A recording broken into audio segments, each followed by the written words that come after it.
નમસ્કાર, આપ જોઈ રહ્યા છો નેશન પ્લસ ન્યૂઝ. હું છું આપણી સાથે હેતલ ભગત. ગુજરાત સ્ટેટ ફૂટબોલ એસોસિએશને શ્રેષ્ઠ દેખાવ કરનારા જિલ્લા ફૂટબોલ એસોસિએશન્સ અને ખેલાડીઓની વ્યક્તિગત સિદ્ધિઓને બિરદાવતા 11 કેટેગરીમાં એવોર્ડ આપવાની શરૂઆત કરી છે. જેએસએફએની અગાઉની વાર્ષિક સાધારણ સભામાં એવોર્ડ આપવા અંગે નિર્ણય લેવામાં આવ્યો હતો. જેએસએફએના આ એવોર્ડ્સ ખેલાડીઓ, રેફરીઝ અને ડિસ્ટ્રિક્ટ ફૂટબોલ એસોસિએશનનું મનોબળ વધારશે અને તેને પગલે રાજ્યમાં ફૂટબોલની રમતને વધુ લોકપ્રિય બનાવવામાં મદદ મળશે, તેમ જીએસએફએના અધ્યક્ષ પરિમલ નથવાણીએ જણાવ્યું હતું.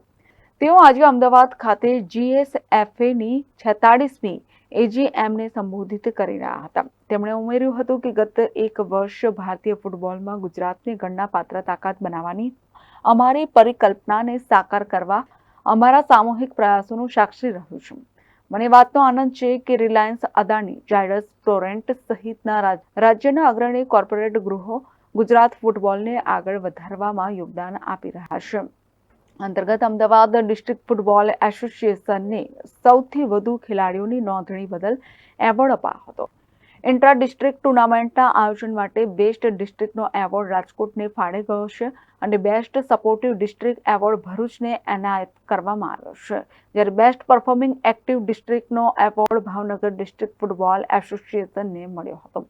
ARA ફૂટબોલ ક્લબ અને બરોડા ફૂટબોલ એકેડમીને જીએસએફએની છત્રછાયા હેઠળ બેસ્ટ પરફોર્મિંગ ફૂટબોલ ક્લબ્સ તરીકે સંયુક્ત વિજેતા ઘોષિત કરાયા હતા. પાટણ જિલ્લાના મહાદેવપુરા ગામના પીટી શિક્ષક રંગતજી ઠાકોરને સ્પેશિયલ એવોર્ડ અપાયો હતો. ગામની દીકરીઓને ફૂટબોલને એક વ્યવસાય તરીકે અપનાવવા પ્રોત્સાહિત કરવા બદલ તેમને આ એવોર્ડ અપાયો હતો. રંગતજીના અથાગ પ્રયત્નોને કારણે ઠાકોર સમાજની દીકરીઓને ફૂટબોલ રમવાની પ્રેરણા મળી છે, પરંતુ તેમણે ઉચ્ચ શિક્ષણ પણ પ્રાપ્ત કર્યું હતું. આના પરિણામે ગામડાના ખેત મજૂરોની દીકરીઓ આજે સુશિક્ષિત અને ઉત્સાહી ફૂટબોલ ખેલાડીઓ બની છે. તેમાંથી ઘણી દીકરીઓ રાષ્ટ્રીય સ્તરની ફૂટબોલ ટુર્નામેન્ટમાં ગુજરાતનું પ્રતિનિધિત્વ પણ કરી ચૂકી છે. Football referee of the year award મહિલા કેટેગરીમાં રચના કામાણી અને પુરુષ કેટેગરીમાં આકાશ મહેતાને અપાયો હતો, જ્યારે coach of the year award મહિલા કેટેગરીમાં કલ્પના દાસ અને પુરુષ કેટેગરીમાં ગોપાલ કાગને ફાળે ગયો છે. આ પ્રકારે જ emerging player of the year એવોર્ડથી ખુશ્બુ સરોજ અને હર્ષલ દાવડાને સન્માનિત કર્યા હતા, જ્યારે બેસ્ટ પ્લેયર ઓફ ધ યરનો એવોર્ડ મહિલા કેટેગરીમાં શિલ્પા ઠાકોર અને પુરુષ કેટેગરીમાં બ્રિજેશ યાદવને અપાયો હતો. વિશાલ વાજાને best beach soccer and futsal referee of the યરની સન્માનિત કર્યા હતા. જીએસએફએના મહામંત્રી મુળરાજસિંહ ચુડાસમાએ વાર્ષિક એક્ટિવિટી રિપોર્ટની સાથે નવા ફૂટબોલ વર્ષ માટેનું કેલેન્ડર રજૂ કર્યું હતું. બોર્ડના સભ્યો સમક્ષ ઓડિટેડ હિસાબો અને બેલેન્સ શીટ પણ પ્રસ્તુત કરાયા હતા. એજીએમમાં કારોબારી સમિતિના સભ્યો ઉપસ્થિત રહ્યા હતા.